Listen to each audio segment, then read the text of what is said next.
seat. 9016, the votes for him, majority on election night of over 2,800, and a substantial swing towards Labour, 5.28%. That's the story there in Papatoi. A reasonable showing by the New Zealand party. In Raglan now, another final with us. Simon Upton holds on to Raglan.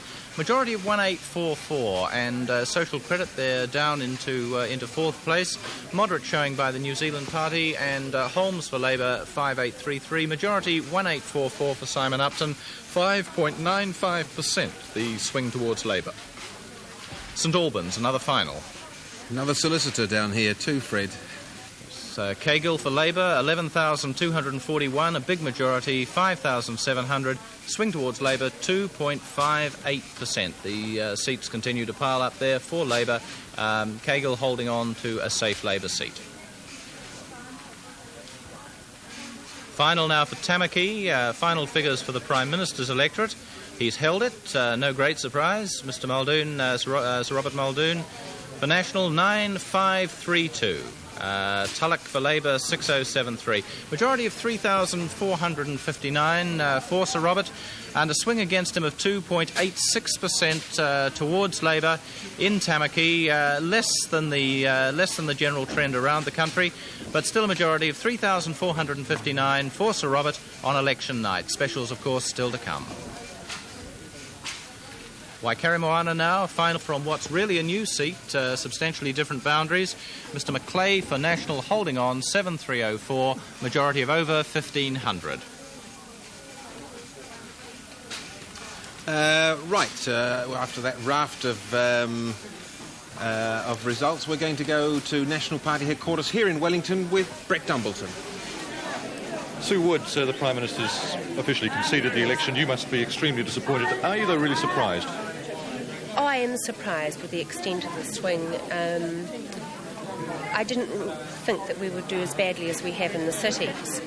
But surprisingly, the South Island seems to have held very well. In fact, we've done very well in seats like Selwyn and indeed in Fendleton. But you say you've done very badly in the cities. Why was that? Why do you think it went so badly wrong for National?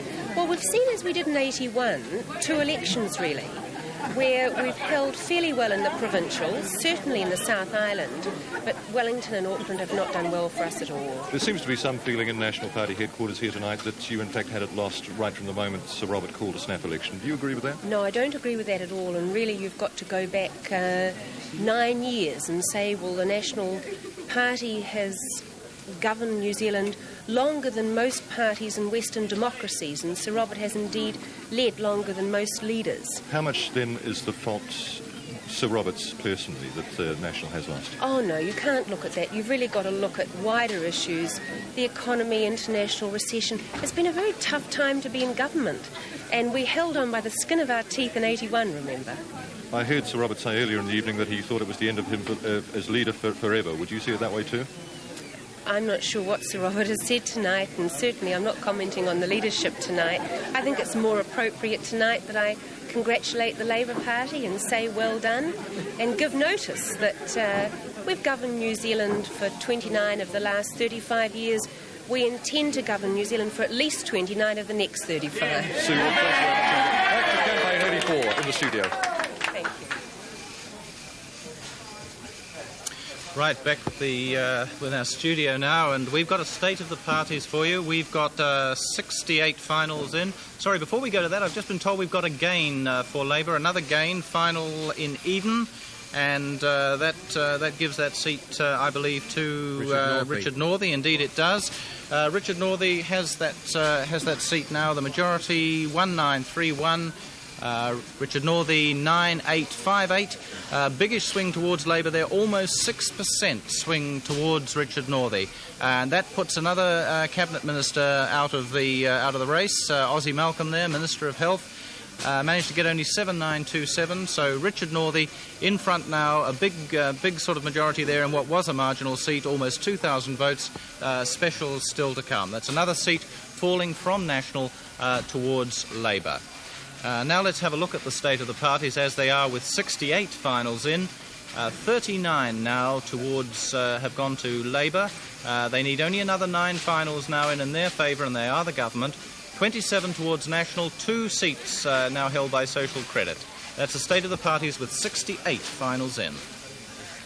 So, Labour still needing 9 seats before they can claim victory. Let's bear in mind, with all the predictions we've had tonight, the one that Sir Rollis Rowling made at the very beginning of the programme, they didn't carry David Longy in spite of the great reception they gave him. Back after the commercial break. This is what national videotape recorders haven't got in common with other videotape recorders. Featherlight sensor pad controls in a slimline cabinet or a super slim cabinet. A videotape recorder with hi-fi stereo sound. Not just stereo, but superb hi-fi stereo that outperforms most hi-fi audio decks. National videotape recorders. Technology that anticipates tomorrow today. Jason is back. 3 times before. Sorry to change your mind? You have felt the terror, known the madness, lived the horror. But this is the one you've been screaming for. Because Friday, April 13th, will be Jason's unlucky day. Friday the 13th, the final chapter. See it at an amalgamated theatre. If you could cut your home and contents insurance premium by up to 50% and still get total cover, you'd be interested, wouldn't you? And instead of paying a lump sum, if you could spread the premium over 12 months, that'd really make things easy. Well, United Total Cover is for you. Total coverage, lower premiums, and the convenience of monthly payments. Why pay more than you have to? Start your policy with United. Start your day off with Craig's, and you know you're giving them real goodness, because nothing but the real fruit goes into Craig's. Here, try for yourself. Taste the fruit, and there are so many great ways that you can use Craig's. One of my own special favourites, fresh baked scones with Craig's strawberry jam and a dollop of whipped cream. Irresistible. Naughty, naughty. So remember... Make it good, make it easy, make it Craig's. Welcome back, and we can have a look now at how the overall vote share between the parties is going. Labour picking up the seats and picking up the vote. They've got 42% of the votes that have been cast today so far, of all the results we have in. National has 37% of the votes cast today, so there's actually a 5 percentage points gap between the two major parties. Social Credit, well, certainly not performing in the way that they did at the last election. They're down to 8%, and the New Zealand Party, better than the polls have indicated them, I believe, lately, and 12 percentage points there. So they seem to have picked up quite substantially, and it looks like Social Credit are the big leaders in terms of percentage vote tonight. Indeed they are. They've gone well down. The darker bars that you can see, the grey bars for those of you with colour set, show what the vote percentage was last election. So Labour's share of the vote up on last election, National's marginally down, Social Credit substantially down, and of course the New Zealand Party didn't poll last time, so everything for them shows as a gain. 12 percentage points for the New Zealand Party. Well, Mike Bungay, you haven't won any seats yet, but you're seeing tonight as a victory for the New Zealand Party. I certainly am. I mean, 12% of the votes first time up. We've only been going a few months. I think it would have been significantly higher if it hadn't been for these polls that were taken.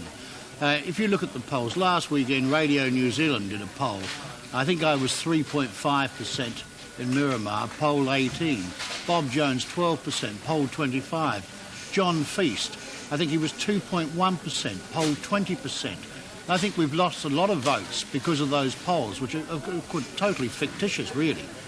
But no, the New Zealand Party's done extremely well, and obviously they're here to stay. Are you suggesting you could have won seats tonight if it hadn't been for the polls? I wouldn't say won seats, but certainly scored higher than we have, even though 12% is a very satisfactory result for a very young party. We talked earlier about the New Zealand Party and whether it was here to stay. You said definitely they were here to stay. What about you personally? Well, you know, I take every day as it comes. It's back to the tranquility of the courtroom, I suppose, next week, which will be a welcome relief. But, I mean, have you enjoyed being on the campaign trail? It's not been very long for you, admittedly, but will you be tempted next time? Oh, I would think so, yes. Yes. In the same seat? I wouldn't change. I know the area. Personally, I was up against a very, very good candidate in Peter Nielsen. He's a very good MP and a very popular man, a good man, and it was hard for me to take seats away from Labor. And I'd like to have another go, yes. OK, Mike Bungay, thanks very much. Mike Bungay there with Rodney. And now, Colin James, what are we seeing around the country at this stage? Well, we're seeing, as we saw earlier on in the evening, we're seeing a swing against social credit, except where it's strong. And in fact, although social credit will be third in terms of seats, definitely will be fourth in terms of votes. And the New Zealand Party has nearly twice as many votes overall. So there's been a big swing against social credit in all except a handful of seats. Interesting to note, Sue Wood said the South Island seemed to have been kinder to National. That's borne out by the swing figures, where the South Island and Christchurch are well below the national average, about 2.8% in the South Island and 1.1% in Christchurch, part of the South Island. And also, National seems to have done what it's often done in the past. It's held on with a lower swing in those critical seats, like the national marginals, lower than average. Right, Colin, well, let's find out what's happened in a number of new finals that are now with us. Waikato, final for Waikato. Story for National, 7-1, 7-6, a majority there of 1-3-9-2. A rather interesting new MP there, former Federated Farmers President Rob Story, taking Waikato there for National, 1-3-9-2, despite a swing of more than 6% towards Labor. East Cape. And a Labor gain in East Cape. This is a fairly substantial sort of swing there. The race of the ladies, really. Fraser, Labor, 6-8-4-9. Majority of 767. A fairly substantial majority there for the Labor candidate in East Cape.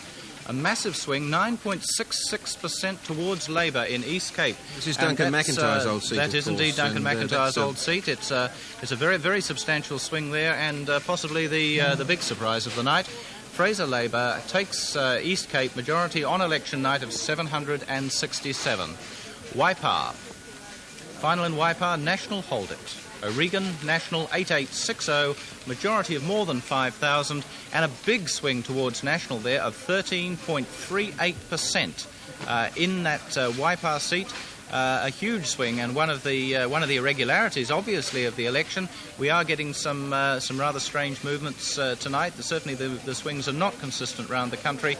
The social credit vote there reasonably well down. Labor barely pushed back into third place, but quite clear decision there. National holding Waipa. Dunedin North, safe Labor seat held by Stan Roger for Labor with more than 10,000 votes. A majority of approaching 5,000, 2.88% swing towards Labor in Dunedin North. Waitakere. Auckland seat of Waitakere, Ralph Maxwell holds on for Labor 9-1-5-1, big majority there, over 4,000, and again a swing of almost 5% towards Labor, fairly much in line with the general trend. State of the parties now, only 4 seats to go for Labor to become the government. 44 of the 76 seats so far declared have gone to Labor. 30 of them have gone to National, 2 have gone to Social Credit. State of the parties with 76 finals in. Another final now, they're really coming in, these last finals, and Whangarei, another of the provincial cities. Banks holds for National. Holding there 8-9-1-7, good majority really in what a seat one might have thought would have changed with a major sort of swing, but Barbara Magner for Labor not making the impression she might have liked, and John Banks, one of the younger National MPs, holding on to that seat. Swing in fact of 1.14% towards National in that seat. Panmure, a seat with a new title but not with a new MP in fact. Bob Tizard, one of the longer-serving members of the House. In fact, I believe he's been there now for 24 years and looks like he has another 3 in front of him. Bob Tizard for Labor, 9-5-2-4, a majority of over 5,000, 3.39% swing towards Labor. OK, give your voice a rest, Fred. It was almost gone at tea time this afternoon. We've got another final from Pencarrow. And the final result in Pencarrow shows that Fraser Coleman has held the seat there for Labor. With a comfortable swing of 4.51% and a majority tonight of 5,129 to Labor. Fraser Coleman holds Pencarrow for Labor. And we have one more final here. It's North Shore. and I'd be prepared to bet that George Gear's hung on here, and indeed he has. Although there is a swing to Labour, but George Gear retains the seat for National with a majority tonight of 3,080 votes. A swing to Labour of 2.43%, but George Gear comfortably home in North Shore for National. And we've got one more South Island seat, and just as that was safe for George Gear, this has got to be Kerry Burke, safe for the West Coast, and Labour hold the West Coast, although a small swing there to National. But Kerry Burke's majority tonight, 4,044 votes. Labour hold the West Coast. Well, we understand now that Roger Douglas has joined his party leader up in the Maori electorate. Mr. Douglas, one of the people, I guess, now in the hot seat.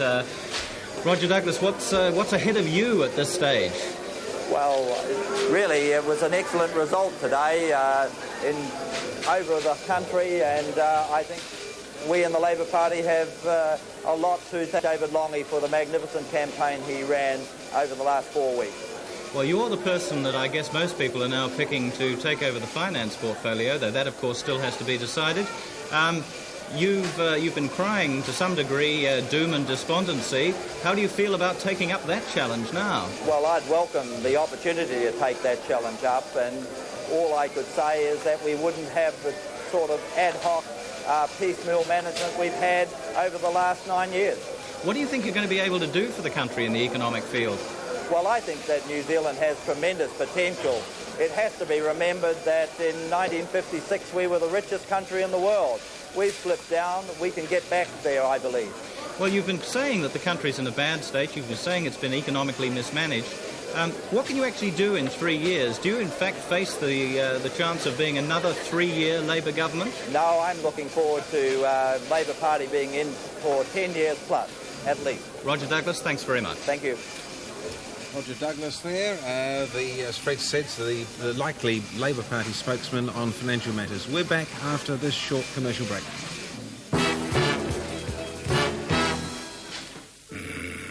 Pre-takeoff fruit juice.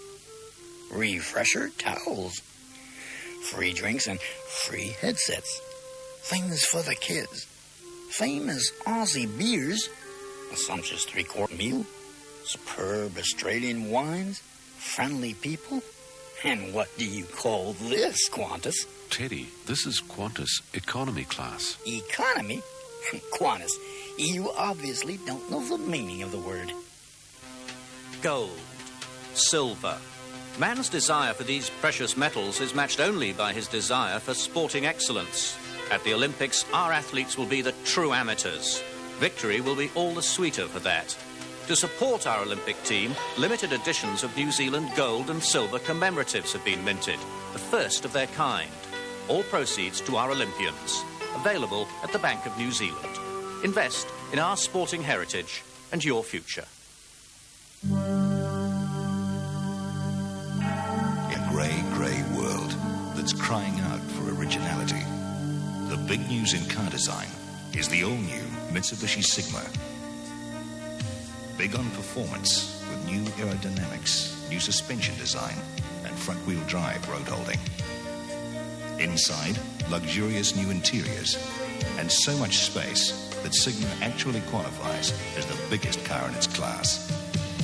This all-new Mitsubishi is also big on intelligent technology with unique computer electronics, all designed to make driving an absolute pleasure. This is Mitsubishi innovation at its best, an all-new Sigma. So advanced in so many ways, it can truly be called a car of the future today. The big news in car design is Mitsubishi Sigma. 6 new models from the Todd dealer network.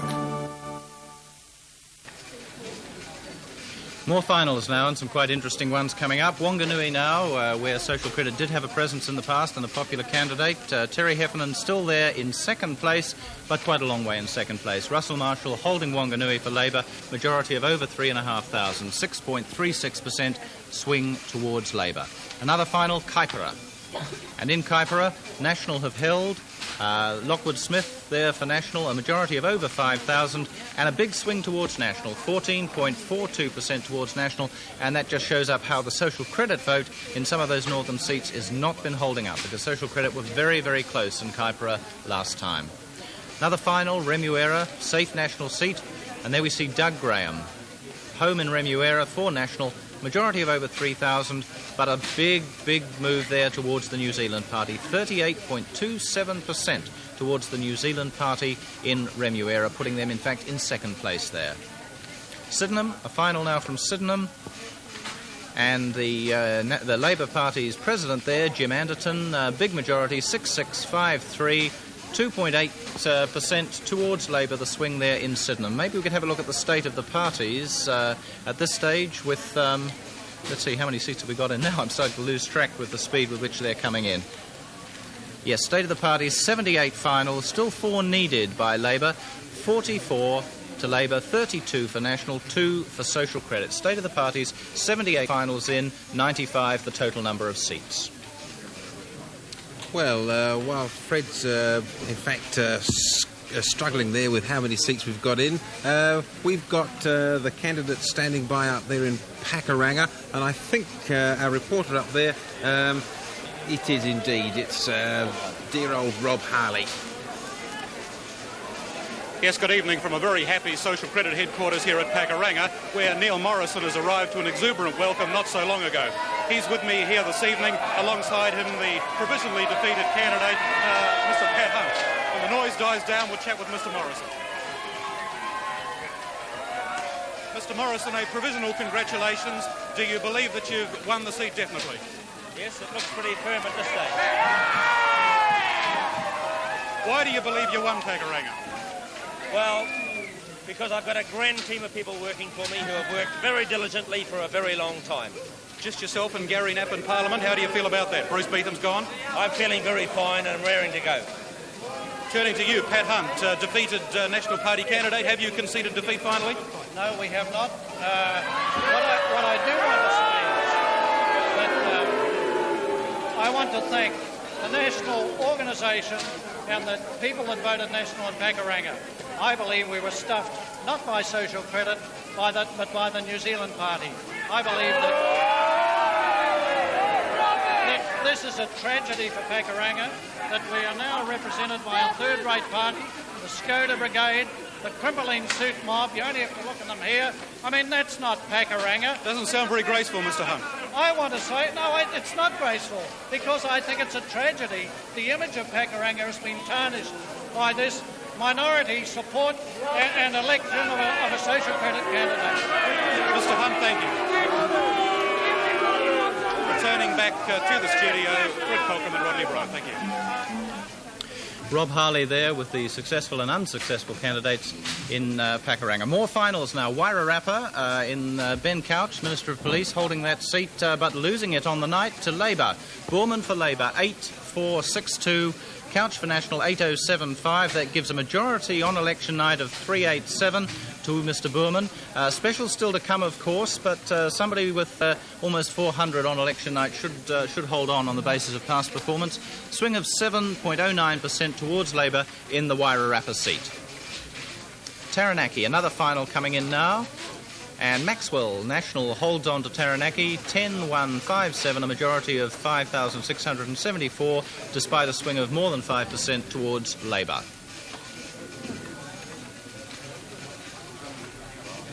Auckland Central, safe Labour seat, and Auckland Central held by Richard Prebble, majority of almost 8,000 there, a huge majority. Labour swing there, 5.9%.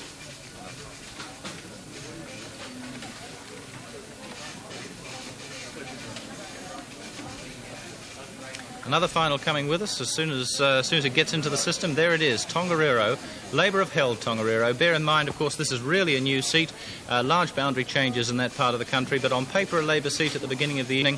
The end of the evening, very definitely a Labour seat. Majority of close to 4,000 for Mr. Scott. A swing of 11.8% there towards Labour. State of the parties now. and one more seat needed for Labour, one more seat to declare for Labour to become the government. 47 in so far out of the 82 finals have gone to Labour, 33 to National, 2 to Social Credit. Another final. This one from Pakaranga, southern limits of Auckland, and Merv Wellington, Minister of Education, holds on there, 7799, a majority of 1235, and that's a swing of almost 5 percentage points towards Labour. Another final, Wallace in the deep south there, Brian Tallboy's old seat, and it's been held by Derek Angus, the sitting National MP, majority of over 5,000, quite comfortable, despite a swing of more than 6% to Labour. Waitotara. Ben Young, another Cabinet Minister, holding on there in Waitotara, a majority of almost 3,000, and a swing towards National as the Social Credit vote there didn't go quite the way that Social Credit had hoped. They really thought that they might do a little better there in Waitotara.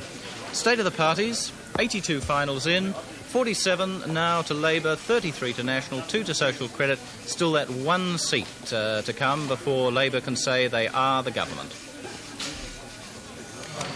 Well, now perhaps a chance to take a look at what might happen over the next few days. And one of the things that David Longy has to decide on, in fact the Labour caucus as a whole, is just who's going to be running the country in terms of the cabinet. And we have Rod Alley with us. Rod, what's your feeling now? What are the absolute certainties in the cabinet as far as you can see?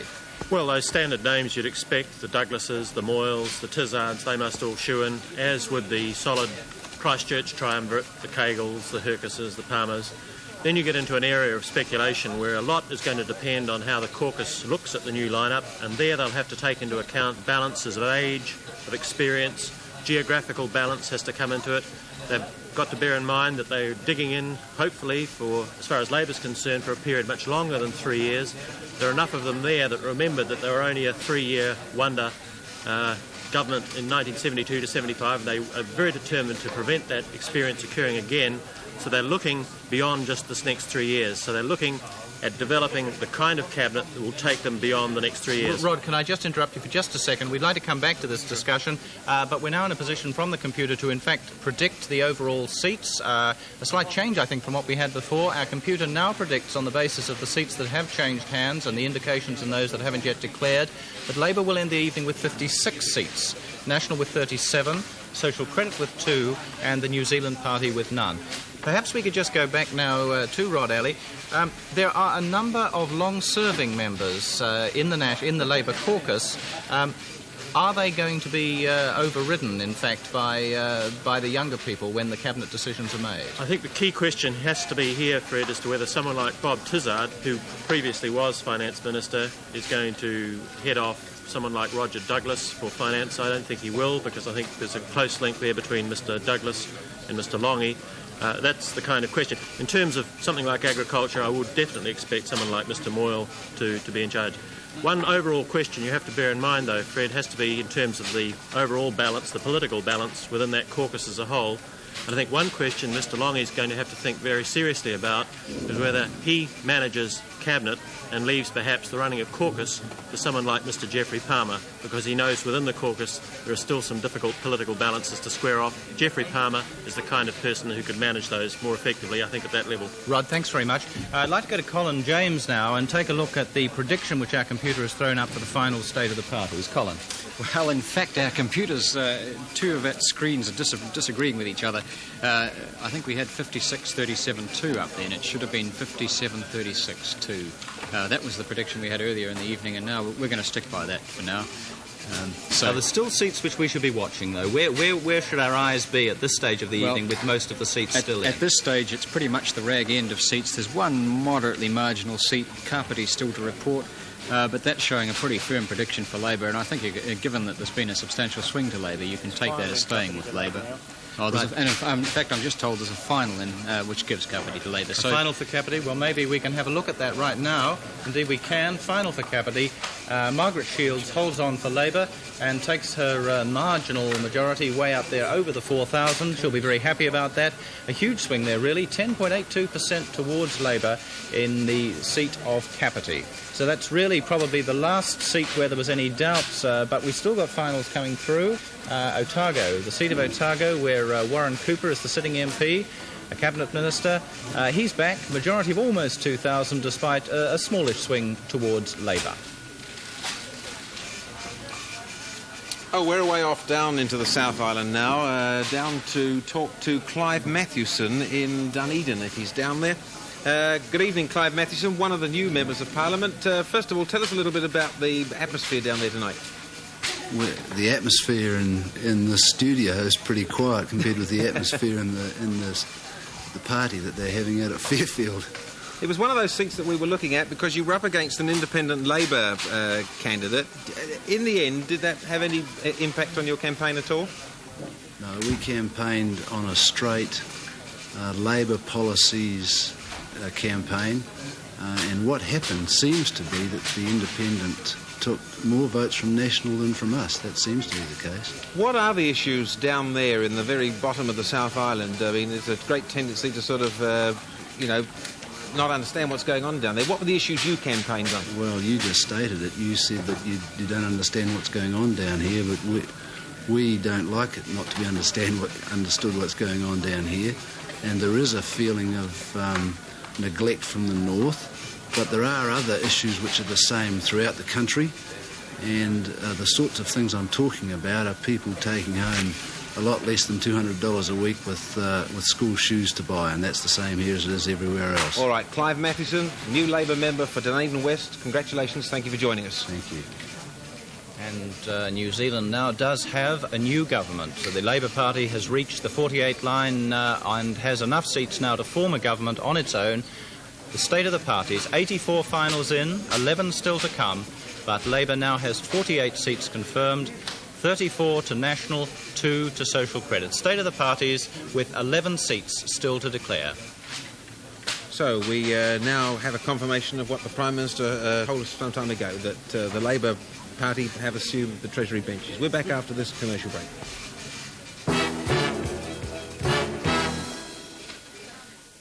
G'day, I'm Vince Martin and this is a blunt axe. Now, to a lot of people, it ain't a good axe anymore. But the truth is, there's only one part that isn't doing its job. Tyres are like that too. Look at that. Blunt on top, but the rest is near as good as the day it was born. Your local Dunlop dealer can put a tread on that you wouldn't know from new. And that's all he'll charge you for, too. Dunlop retreads. They're pretty well as good as new. You know what I mean?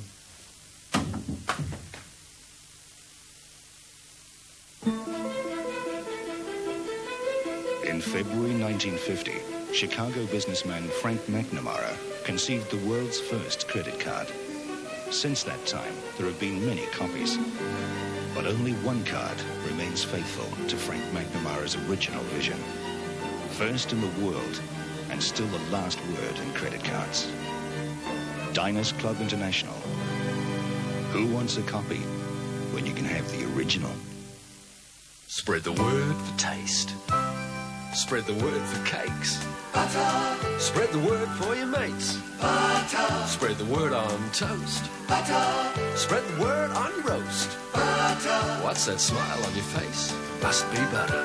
It's made right here where the sun shines bright and the air is clear. Butter. It's good to know that in this country we can all still afford to enjoy nature's taste, nature's spread, and there's only one word for that. Butter. Looking for a hot dish with real appeal? Then serve up a delicious apple crumble. Every bite as good as it looks. 1 potato, 2 potato, 3 potato, 4, 5 potatoes, 6 potatoes, 7 potato more. Potatoes really make the meal. Buy bags more potatoes tomorrow. The lifeblood of an economy is the finance that flows within it. Money that fosters development, investment, stability. For over 50 years, one finance company has been providing New Zealanders with the finance to grow, creating opportunity and strength. General Finance, the business of keeping New Zealand in business.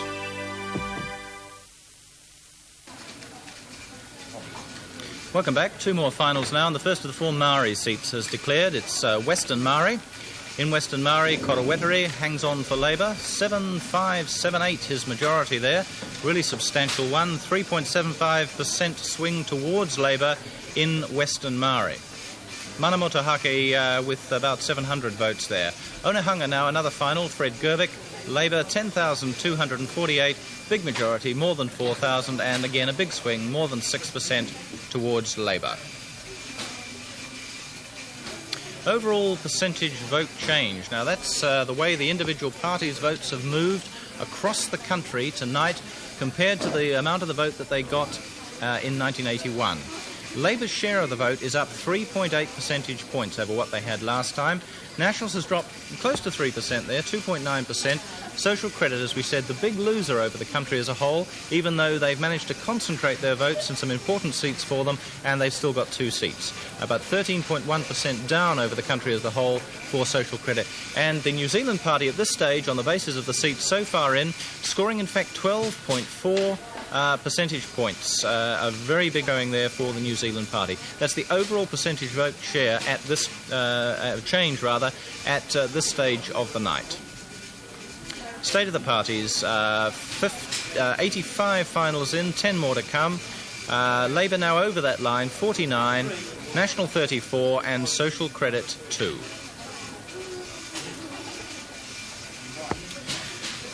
Rod Alley, what are the big issues now that Labour faces? What's it really got in front of it? Roger Douglas was pretty confident they were going to hold on. Do we look like having another 3-year Labour government with all the problems that they've been saying there are? Well, they'd be the first, I think, Fred, to say this is just the first leg of the double. They've really got to settle in and grapple with these problems and get the country up and about and on its feet again. And I think there are enough of them about now who well recollect what went wrong between 1972 and 1975 when they squandered that lead. They let the party run down. They didn't realise how quickly things can turn around in New Zealand, and they're very, very cautious indeed in going into government and playing it very much by ear. I would not expect any major decisions from them at the early stages because they're going to be settling the new government in and playing it fairly cautiously. They're going to telegraph this even before the poll about interest rates, about wages.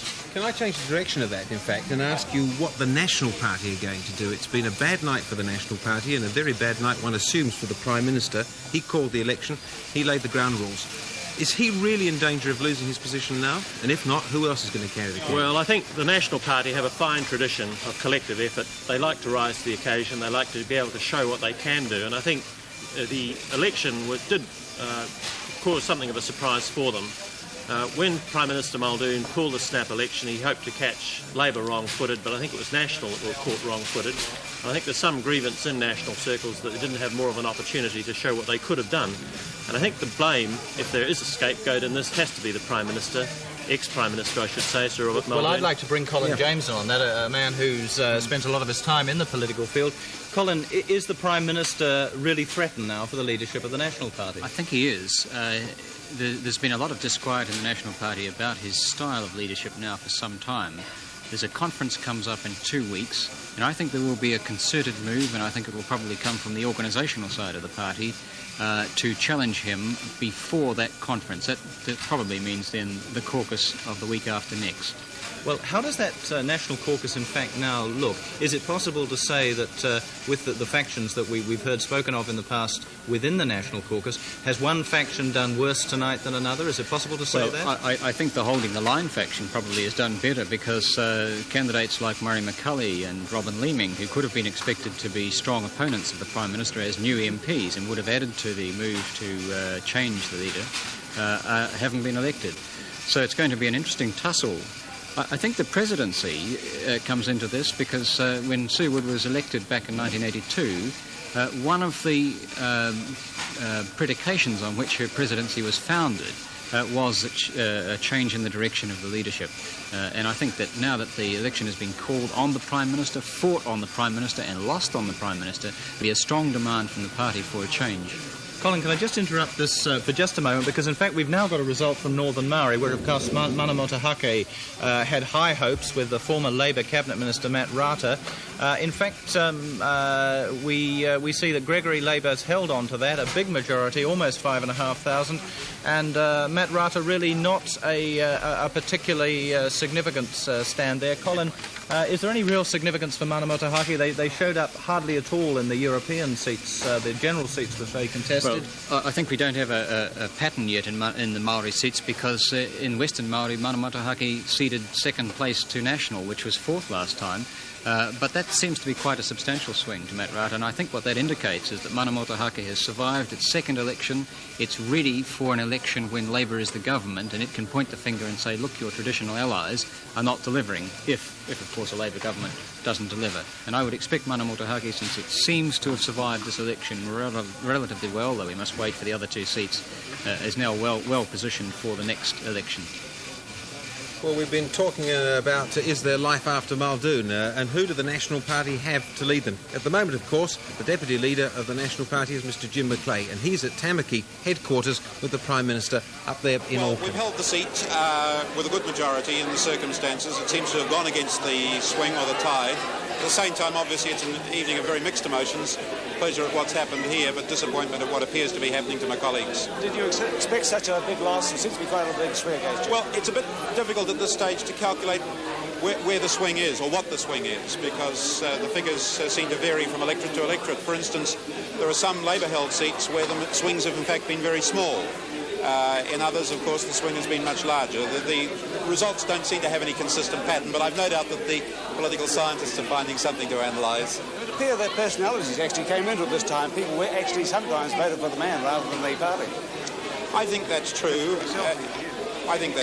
But again, you can't calculate the extent of it. All you can look at finally is the results in particular electorates. Jim Macleay there, back tonight in his own seat, but no longer the member of a governing party. Another final in Island Bay has now declared a final result. Franco Flynn holds on, 9,127, big majority, over 5,000, and again a big 7.36% to Labour in Island Bay. Another final, Hauraki, and the Hauraki final sees Mr Lee back for National. Majority of over 3,000, and a swing towards National there in Hauraki, probably at Social Credit's expense, I suppose, because they were quite well placed there before.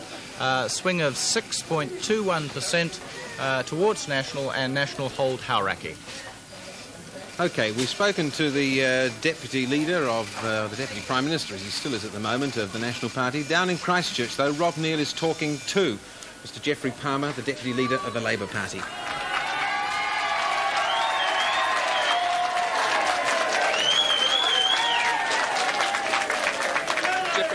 Earlier you said that it would be 10 to 14 days before there was a change of government.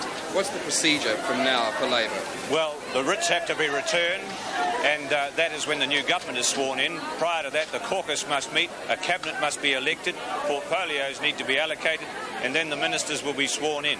There's a lot of work to be done before that happens. Now, you are going to see Mr Longy tomorrow. Yes. When do you think a caucus will meet to decide who's in cabinet? Mr Longy will announce that tomorrow. It's usual for the Labour leader to say how many he wants in cabinet, but will everyone in caucus vote for who goes into cabinet? Yes, the procedure is that every person who is elected under the Labour Party will have a vote in our caucus as to who should be in the cabinet. What about the question of when there might be a budget? Well, of course, that will be a decision for the incoming government. The government has supply until October. It is theoretically possible for a budget to be as late as March, but of course that would be most unusual, but there is considerable flexibility available in that area. What comes first, the economic summit or a budget? That will again be a question which the government will announce when it's been sworn in.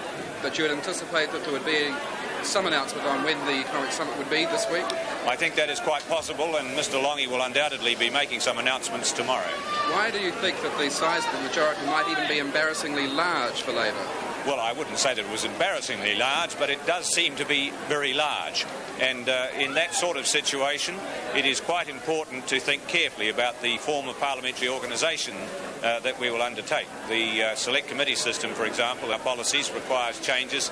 It's obvious that there is going to be difficulty for the opposition parties in properly staffing a select committee because of their reduced numbers. Jeffrey Palmer, thank you. Thank From Christchurch for Decision 84. Rob Neal there in Christchurch with Jeffrey Palmer. 7 more finals still to be declared. We have the first of those 7, Mount Albert.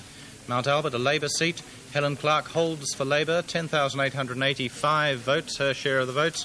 Gives her a majority of over 5,000, and again a substantial swing, not quite up to the national average, but 3.55% the swing towards Labour in Mount Albert.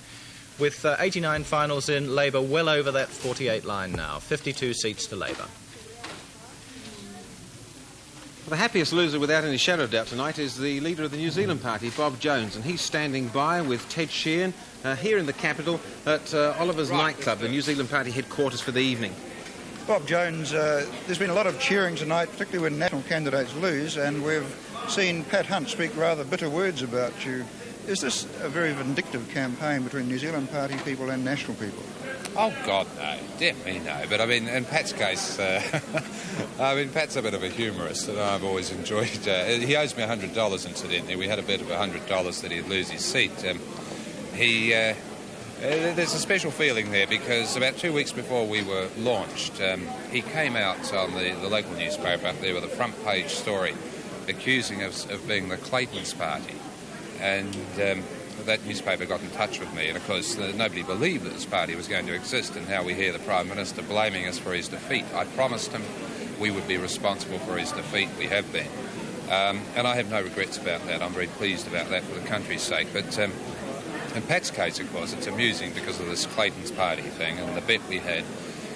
And, there he is tonight sort of raving on about us. What were his words? The New Zealand Party stuffed the government. Well, that's what I told him we would do, and we've done it. But for all that you've picked up, looks like 12.5% of the total vote, you've become, in effect, the third party, but you have no seats. Surely that must be disappointing. Oh, of course it is. Yes, it's terribly disappointing, and not for me personally. I mean, it means I can go fishing next week, and I wouldn't have been able to.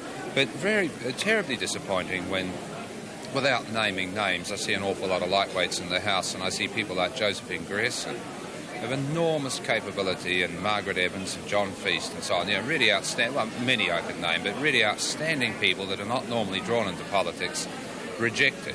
And particularly Josephine Grierson and Pakaranga. I was really sad about that. But there we are, that's the electorate, and it's not a perfect world. But we have achieved the first thing we set out to do, which was to defeat the government. I frankly don't believe Labour could have done it. We have been the opposition for 9 months, and the Prime Minister has said tonight we were responsible for his defeat. Well, 9 months ago we were a hoax.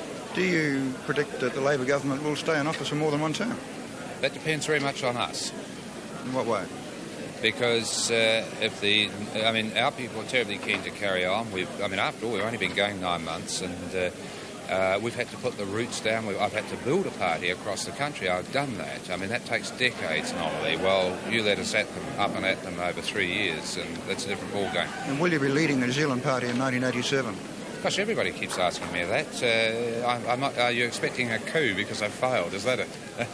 I've thoroughly enjoyed it. It really has been a very fascinating and extraordinary experience for me personally, and so I see no reason why not, unless they give me the sack. Bob Jones, thank you very much. Thank you. Bob Jones. I just sworn I saw a traffic officer's helmet in the background. There might have been white balloons. He at last seems to have stopped offering to clobber people. Back after this commercial break. They're new, savoury tomatoes from Watties. Different, convenient, so tasty. Well, naturally, they're Watties. There's a fist full of dollars waiting for you at Smith & Brown when you trade in your old furniture. Now's the time to refurnish your home from New Zealand's largest range. Trade in for lounge, bedroom and dining suites, or a new mattress and base. We'll collect your tired old furniture free when we deliver the new. Don't miss out on a fistful of dollars. Trade in now at Smith & Brown. Smith & Brown, you'll be pleased you saw us first. More music right after this break. Because you're a woman, you know what to expect month after month. And because you want to make sure it's comfortable and clean, you'll need a tampon with an applicator. And only Tampax tampons have an applicator. So, Will you persist with anything less? Or will you change to the easy comfort and hygiene of the Tampax applicator tampon? There's really no question, is there? Milo match winners make marvellous tries. Milo match winners make marvellous goals.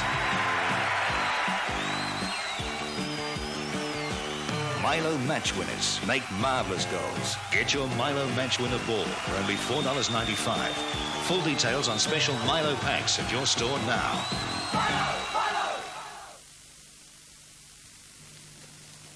Don't you wish you could cook a meal that's, well, a bit different?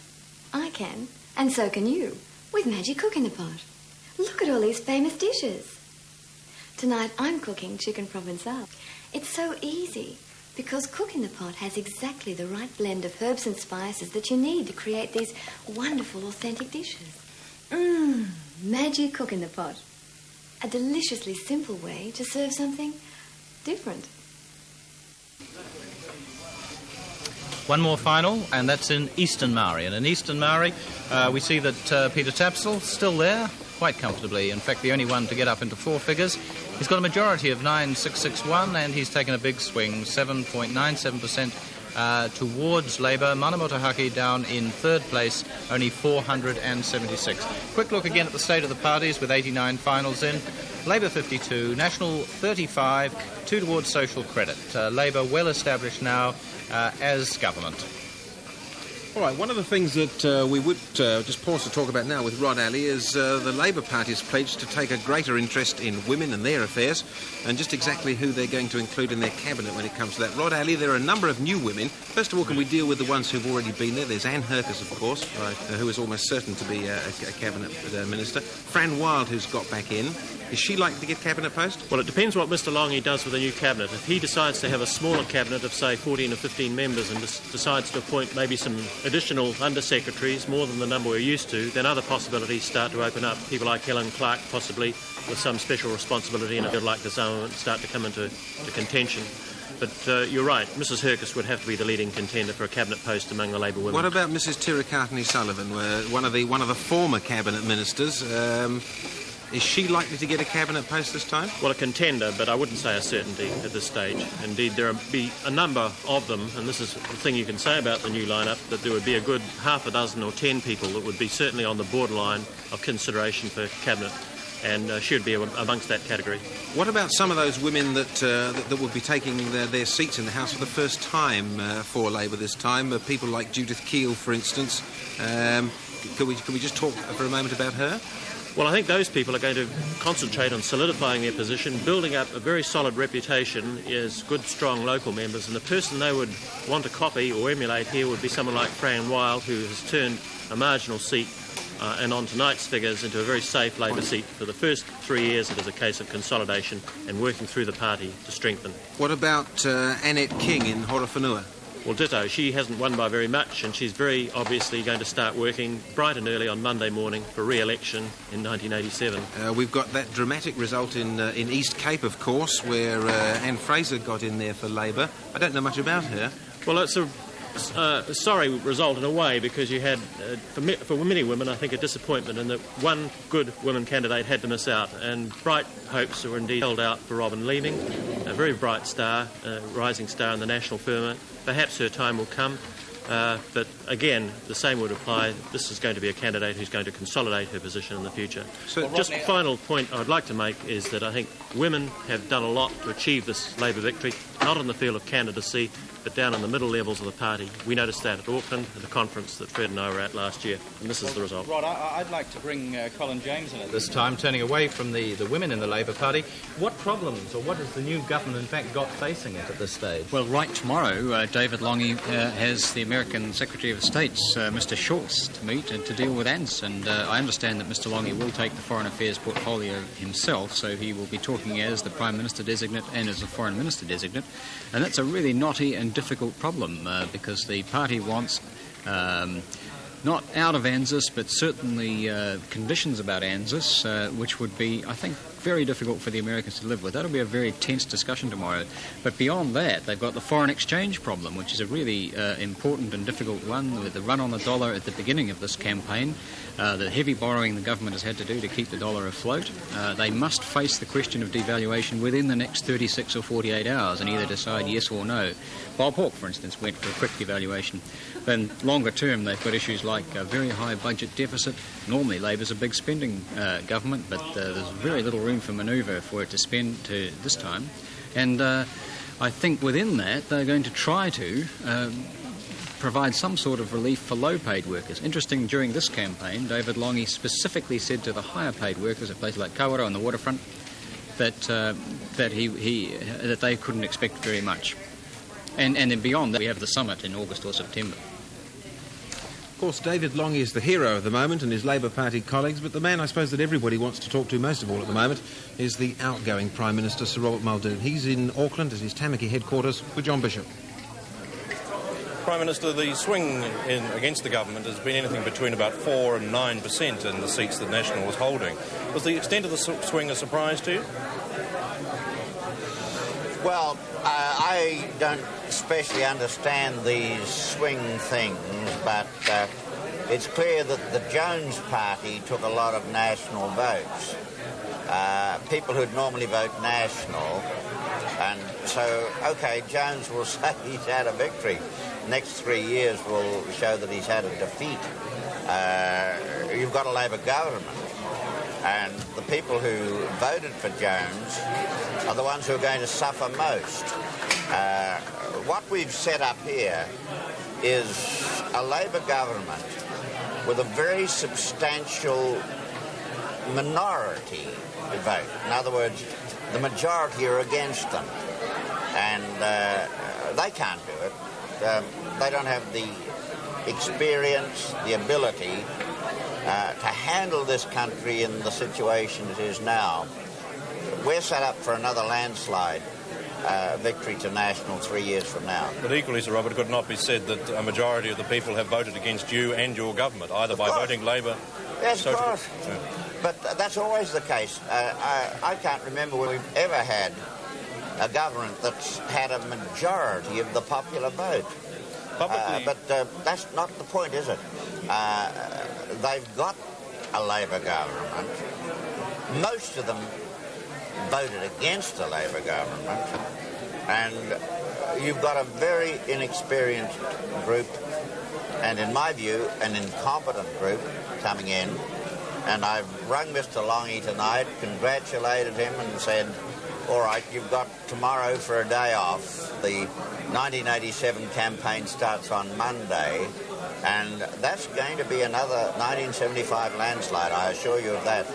Publicly, you've been saying all the way through that the election was going to be close. Was that also your private view? Yes, it was, but I didn't think Jones would appeal to so many who've obviously voted that way, because he said whatever came off the top of his head. And obviously some have taken it as real. All right, what they've done is get a Labour government. The defeat of Dick Harrison, for example,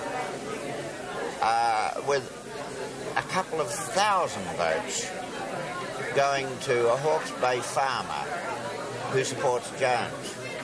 My goodness, when Mr. Lange gets stuck into the death duties, those Hawke's Bay farmers will say, what an idiot I was. Talking of Dick Harrison, you've lost not only the Speaker of the House, but a number of Cabinet Ministers. How much is going to be left of your team in Parliament when the final results are declared? I got most of the good ones. And we're going to be a tough, tight, aggressive, experienced opposition. And, I look around the ones that have won, and they're the tough Rob Muldoon group. And we're going to be... I think at least as good, maybe an even better opposition than we had between 1972 and 1975. The Labour vote around the country seems to have gone up by around about 4%. The social credit vote has collapsed substantially. One figure I saw was it was down something like 14%. Was it the collapse of the social credit vote or the intervention of the New Zealand Party which cost you the election? Both, I suppose. But look, you know, we live in a Westminster-style democracy. And the people, in the complex way they make their decisions, decide who they want to be the government. And we shouldn't analyse it too much. The people say, OK, Rob Muldoon's been too tough. We'll try the other lot. Mr. Beetham. But 3 years from now, they'll be saying Rob Muldoon was right. Rob, come back. Talking of that, Mr. Beetham said right at the outset of the campaign that by calling the snap election, you had underestimated the strength of the anti-Rob Muldoon feeling around the country. I called the snap election because I didn't have sufficient support in my caucus to go through to November. The two members who were involved, Waring and Minogue, both out. All right, that's what the people say. But was he right to say that there was a lot of anti-Rob Muldoon feeling around? Of course. Especially in the Labour Party. And there's going to be a lot more Rob Muldoon anti-feeling in the Labour Party for the next 3 years. But out there in the public, that'll be a different matter. You don't regard this then as a personal defeat for you? As a what? As a personal defeat for you. I think most commentators regarded the election as being fought about one issue. Well, let me put it this way. That right at the end of the day, and after being rained off, the New Zealand softball team lost to the Americans by 1 run, right? And they're still in the final and the favourites. OK, I'm still in the final as the favourite for 1987. Right, Tam? That's right. Prime Minister, hard to beat. Prime Minister, shortly after Mr. Longing was elected as leader of the Labour Party, you said that if you couldn't beat Mr. Longing in an election, you didn't deserve to be Prime Minister or leader of the National Party. Is that still your view? Oh, well, if I said that, I'm certainly not saying it tonight. He's won on a nothing policy. Now, can he bring Jim Knox into the fold on this consensus thing? I don't believe so. Where's his cabinet? Well, Sir Robert Muldoon may have conceded a numerical strength to Labour in the House, but he's certainly not, giving in. Kevin Ramshaw now is standing by in fielding, and we're going to go over to him. Now, to gather your thoughts to some extent, the social credit vote seems to have dropped by about 14%. How do you interpret tonight's result? 2 wins for social credit, and under our electoral system, that's as good as we had last time. After all, under our electoral system, what counts is seats, nothing else. Would you still be pressing hard for proportional representation now? Yes, because we're committed to it philosophically and in principle. We'll press for it even when our total support goes down. We are not a party that abandons principle. We never will be. Where will a social credit party go from here? Will it change in any degree? It'll go upwards. It will keep on improving its position. It didn't improve its position in this election. It certainly didn't go back because it retained 2 seats. So it will increase and improve its position in the future. No question about that. Both of those seats in Auckland and city electorates where once upon a time the main support for social credit seemed to come from the country. Well, how do you interpret that? There's still a lot of support for social credit in the country. We did particularly well in quite a few seats, including Rangitikei. We almost won it again, which goes to show we've still got a lot of support in the country. It's nice to know we've now also got a lot of support in the city. The other parties better look out in the future, haven't they? Have you had time yet to consider your own future? No, haven't had time to think about it, obviously. Will you retain your interest in the social credit league? I'll always retain my interest in social credit, of course. At this stage, does it occur to you that you'd like to stand again? Well, that's something I'll have to think about, naturally. That's something I'll have to think about. Yeah. What do you think was vital in the election in Rangitikei? boundary changes and the fact that Labor voters decided they prefer to have a national member of Parliament than a social credit voter. When you look back on it, do you regret perhaps spending time in those South Island seats that you could have spent in Rangitikei? Oh, it was only a couple of days down there. That probably wouldn't have made much difference. I think the fact that I tried to provide a nationwide campaign for the party and didn't spend perhaps as much time protecting my own back as I might have, that may have been a contributing factor. On the other hand, I had pretty good coverage which came back into the electorate, and it may not have made that much difference. I think that the two things that I mentioned were the factors that operated against me. The boundary changes. National Party tried to get me in various ways over the years, and they finally succeeded with on this occasion. But I think the main thing really was the fact that the Labor vote got carried away on what appeared to be a surge to the Labor Party, and forgot that their primary objective tactically ought to be to prevent National from getting seats. Mr. Beetham. But the Labor Party does seem to have a bit of a desire to damage social credit more than National, but we won't pursue that too much. Mr. Beetham, thank you very much. And now it's back to election headquarters. Kevin Ramshaw talking to Bruce Beetham there in Fielding. After the commercial break, we hope to be talking to the leader of the Labor Party, Mr. David Logie. That's in just a few moments.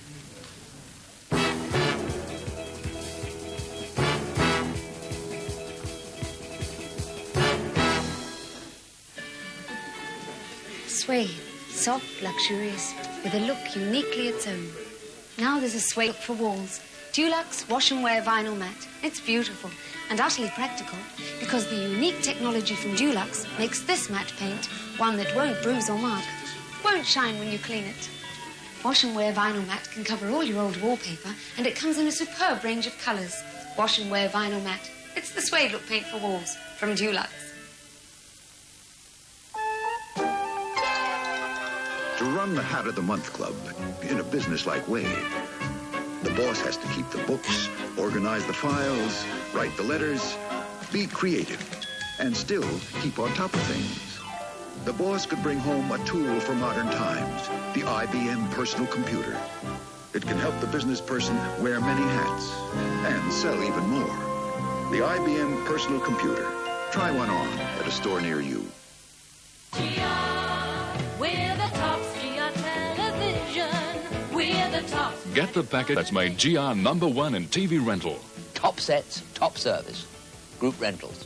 Your choice of top brand colour sets. Free in-home demonstration. We take care of everything, even your license fee and insurance. And GR's nationwide service guarantees you worry-free TV. We're the tops. GR, tops in television and video, whichever way you look at it. Do I hear a bit for a Suzuki four-wheel drive? On a Capri auction block, one of these great Suzukis could be yours for absolutely next to nothing. Place any bid between $12,000 and $13,000 on this official auction block form. Send it into Capri with any king or big-size Capri wrapper. Up first 3 correct bids drawn win a Suzuki four-wheel drive. Now, that's my kind of auction, a Suzuki for nothing. And everyone wins, because with 5 king or big-size Capri wrappers, you'll still receive a post office bonus bond. Capri makes the day. Welcome back. One more final from King Country. And in King Country, Jim Bolger, the National Cabinet Minister, holds on there, almost 5,000, the majority, but a swing of 12.88% towards Labor. That's really, I suppose, at the expense of Social Credit, who did reasonably well there last time. State of the parties now, and getting up towards the end of the evening, but still a few seats to come in, though they don't appear to be ones that are likely to change the eventual outcome. State of the parties with 93 finals in, 2 still to come. Labor 55 seats so far, 36 to National, 2 to Social Credit. That's 2 more seats, in fact, only to declare now. 2 more seats to declare, and Labor has 55 of those seats. Another final coming up. Eastern Hut is declaring, which will leave us with only one final to go. Eastern Hut final coming through now, and Trevor Young holding on there quite comfortably, a majority of over 5,600, and again a swing towards Labour, 3.1%, fairly substantial swing, not quite up with the general national trend, but quite comfortable there, and a very big majority for Trevor Young. Yet another final. I think this must wrap it up. Must be our last final for the evening. No, not quite the last final for the evening, but Heratonga for Labour there. Mr. Jeffries holding on to Heratonga, 4,338. Big swing, 7.2%. We're still waiting for one of the Maori seats, but apart from that, that's our finals for the evening. Right, time now to find out how David Longy is feeling, and he's in Auckland with his election headquarters with Richard Harman. Mr. Longy, what will be the first priorities of your government? The first priorities are to have a transition which is careful, measured, not shuddering, fully briefed, open the books, tell the truth, put the issues to the people, call Parliament together and just start to work our way out of it. Can you give us some sort of a timetable? For example, first of all, opening the books, how long do you think it's going to take you to find out what economic state the country's in? We'll be briefed fairly extensively in the course of the next week. We won't actually have a government sworn in until almost a fortnight away, and then we will draw people in, we will talk about the issues. It'll take time. It's not going to be a great sudden thing. Ministers should have the chance to tidy up their affairs, remove from their properties and offices. It's not going to be one of these sort of great get-out-of-mate jobs. It's a careful thing. What about your own cabinet, your caucus? When do you expect your caucus to meet, and when do you expect we'll know who's going to be in the cabinet? We'll meet by Thursday, and then we will appoint. I will appoint people who have been selected for cabinet to their portfolios. Then, of course, they will have their briefings. So you're talking about a fortnight when really nothing very, very spectacular happens. Although, obviously, you've got a formidable task ahead of you. Is how quickly do you think we're going to see some of the things that you've been talking about in the campaign taking place? Oh, you're going to start seeing the whole question of full disclosure taking place almost immediately. You're going to start seeing consultation with the sector groups taking place almost immediately. You're going to see those sorts of changes. And then I'd expect with that confidence which will arise, you're going to see a bit of job creation. You are certainly going to see an unblocking of the Trans-Tasman investment logjam, and that's going to generate jobs. So you're going to see improvements gradually over the next 4 months. Now, you were talking to Bob Hawke on the phone just a little while ago. Did you discuss the Trans-Tasman investment issue, or did you... No, I have in the past, though. I was speaking to him about that quite recently. That's a matter that we can handle now.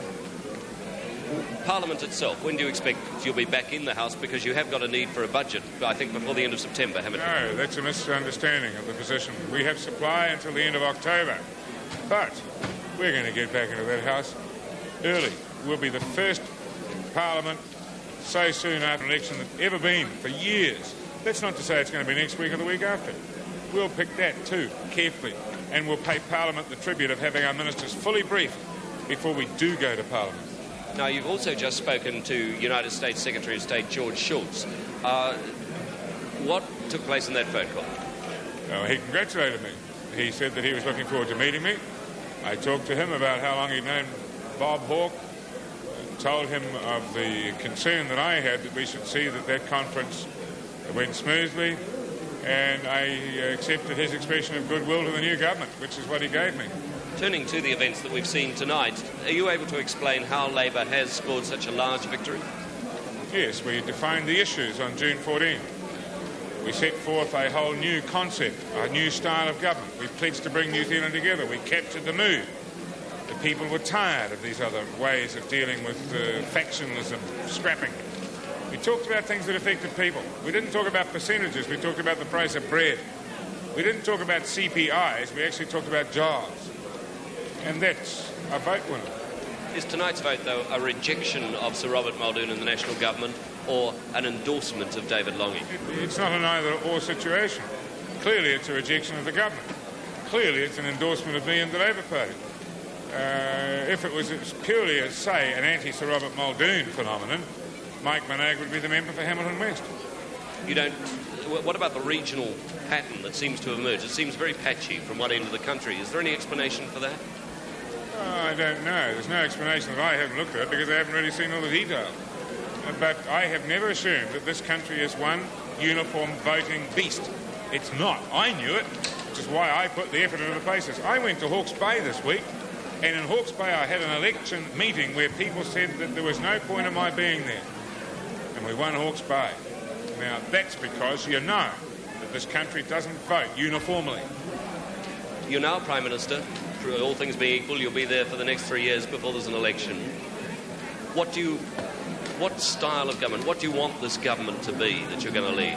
I want it to be a government that actually says these are the issues, respects people, takes them into its confidence, and then exhorts, leads, is skillful, is resolute, that has the courage to take a flag without reacting all over the place. I want a government that moves in international affairs, saying something for New Zealand and in the world, forges new markets, changes New Zealand from being some sort of huge bulk producer of commodities that people don't really all that want, to being people who market at the best value the commodity which we, with our jobs, can produce. Now, that's a huge change. We can do it. I think the next thing is that I want people to start to have some sort of feel for each other and not to exploit our differences, but to relish them, to seize the chance to make this truly a diverse society. I've looked out on this hall tonight and seen people from all around the world, all around the Pacific, absolutely at one with each other. And that is a great message for New Zealand. And your own role in this government, what will that be? I'm going to be the chairman of the board. And I'll do foreign affairs. Are you going to be the great communicator? Wouldn't try to challenge you for that, Richard Harman, would I? David Logie, thanks very much. Mr. David Longy talking to Richard Harman up there in Mangere. We've still got 2 finals to come in. We'll be back with those, we hope, after this commercial break.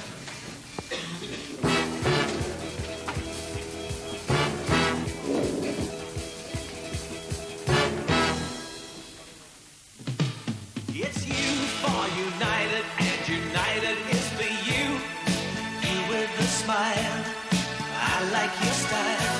Haven't seen you for a while. It's you for United, and United is for you. The kind you like, you little skate, just sitting on that trike. Well, it's you for United, and United is for you. For United, and United is for you. Can't you two wait? Sheep on a plate, looks like you're running late.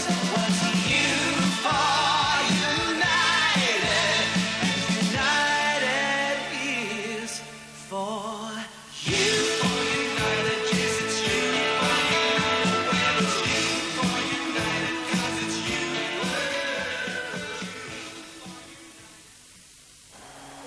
In a few short weeks, you'll have the opportunity to watch over 200 hours of Olympic Games satellite coverage. To celebrate their involvement with the Games, NEC, the company whose reputation has been built on worldwide communication systems, has produced a limited run of 22-inch sets, selling for just $1,199. Just $1,199 for the cordless remote 22-inch NEC Olymp Special. A little more genius from the giant. G'day, I'm Vince Martin, and this is a blunt axe. Now, to a lot of people, it ain't a good axe anymore. But the truth is, there's only one part that isn't doing its job. Tyres are like that too. Look at that. Blunt on top, but the rest is near as good as the day it was born. Your local Dunlop dealer can put a tread on that you wouldn't know from new. And that's all he'll charge you for, too. Dunlop retreads. They're pretty well as good as new. You know what I mean?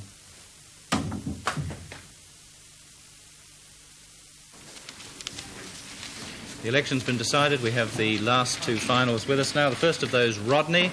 And in Rodney, it's been held by National. A majority of 3,544. Swing towards Labour there of 5.32%. McKinnon holding Rodney for National. And the final, Southern Maori. Mrs. Tirikatani Sullivan, large majority there, and not surprisingly, holding on to Southern Maori for Labour and a swing of 10.18%, in fact, towards Manamuta Hake from Labour, but not really significant in terms of the eventual result.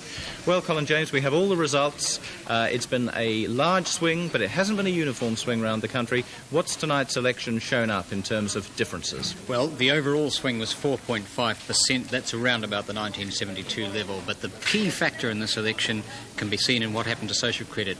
Just a bit under 20% swing from social credit to each of the two main parties.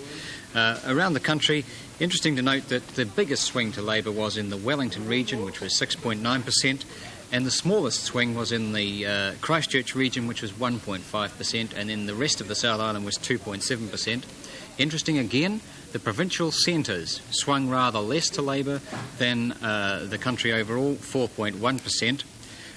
But important to Labour was that Labour's very marginal seats decided to scuttle well out of National's way, and there was a movement of 7.6% to Labour in those seats. National holding just a little below the average swing in its marginal seats. I think the key, one of the interesting points is what happens to the two minor parties now. Social credit has that strong core, sort of spore, ability to survive, but it hasn't been so decisively third in votes before, and it'll be very interesting to see that tussle between those two parties over the next 3 years, social credit and the New Zealand party.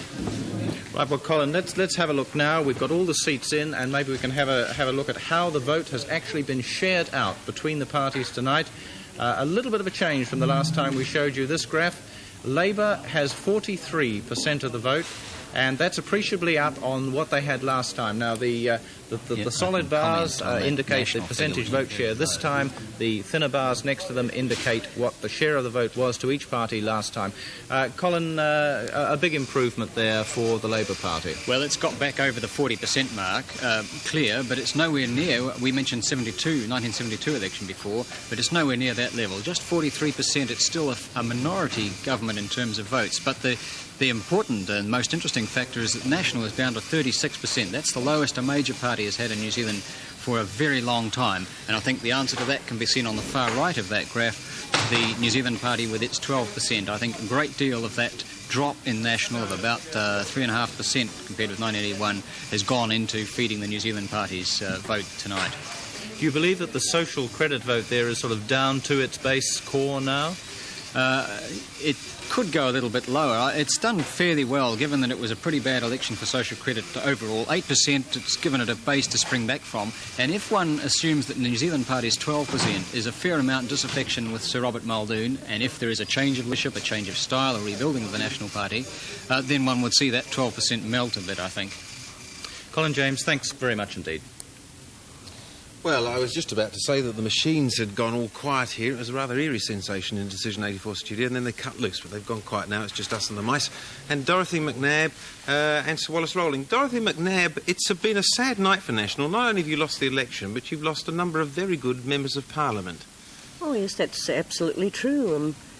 I feel that New Zealand has lost a jolly good parliamentarian in Hugh Templeton, for example. I think he was the architect of CER, and it's been of immense benefit to New Zealand and will continue to be, but we've lost others too. I feel that he had a great perception of the environment and what was needed in New Zealand, and Ian Shearer, you know, it always happens. If one party goes down, it's a thing to expect that you will lose some very good people. Are you able to take any comfort at all from tonight's election? Well, I think comfort's a strange thing. You can hardly be comforted when you've gone down quite comprehensively, and there's no doubt about it. There's been a real and positive swing, and I think. But you were mentioning the party organisation, that in spite of the things that have gone wrong today, when the votes were counted. Well, I've got tremendous faith in the party organisation. I mean, I've been around a long time. I know how we work. I think we're extremely well led by a young president. We've got strength out there, and I have no doubt whatsoever that you'll find us back very soon indeed, planning how we're going to restore the balance in 1987. We won't be downhearted in that sense. All right, Dorothy McNabb, thank you very much. Sir Wallace, you are no longer a member of Parliament. It's all finished for you tonight here in the television studios. But on what a note. Yeah, but you too have also lost some former colleagues on both sides of the House there, and that must be sad for you as well, I suspect. Well, I think it is one of the tragedies, but nevertheless one of the realities of politics, that when a party comes through, then there's a human wastage. that unfortunately is unavoidable. It's rough on the individual. On the other hand, I don't suppose there is any occupation more so than politics that needs this constant rejuvenation of new ones coming through, whatever party. And we've seen a real rejuvenation in every sense in terms of Parliament this time. And I must say that I think David Longy and his team have had a remarkable and, in my view, of course, well-earned victory, backed up by a good administration. I must ask you one question, Sir Wallace. There's a suggestion that David Longy might not have heeded your advice in the past, but we'll give you an opportunity to offer him a piece of advice now. Oh, I think he listens pretty carefully, and I'm sure he's working it out for himself without me saying so, but if I was to tell him something which he already, I suspect, has made up his mind about, it's to take things one step at a time, keep people fully informed and in the confidence of government, because I think it's tremendously important that people feel that they're involved in the government of the country. I know that's certainly his ambition and the ambition of the party, and I believe they will fulfil that. Sir Wallace Rowling, thank you. Well, that's about it from us here in Decision 84. Before we go, a final look at the state of the country at the end of this pretty momentous evening. The gains and losses, where have the seats come from, where have they gone to? Labour has in fact gained 10 seats tonight. It didn't lose a seat. National has gained 1. It picked that up from Social Credit, but it's lost 11 over the course of the evening. And Social Credit, well, it got 1, it lost 1, so its position in the House unchanged. The New Zealand Party, an incredibly good showing in terms of percentage of the votes for a new party, not translated into seats in the House. Where are those seats? Well, 95 finals in, all declared. Labour hold 56 seats tonight. National hold 37, Social Credit hold 2, and the New Zealand Party, no seats at this stage. Well, that is it from us here tonight, but if you can stand it, well, why don't you rejoin Rodney and myself here on Television 1 at 11 tomorrow morning, either to relive your victories, if that's the way you're inclined, or to worry out about why it all went wrong, if that's not the way you're inclined. Yes, it's all right for you, Fred. You'll be here in Avalon. I'm flying back to Auckland because tomorrow, included in that hour-long wrap-up, will be a half-hour edition of Online when we'll be talking to one of the prominent new members of the new Labour government. So we invite you to do that. On behalf of the team here at Avalon and our reporters and technicians throughout the country, from Decision 84, good night. Good night.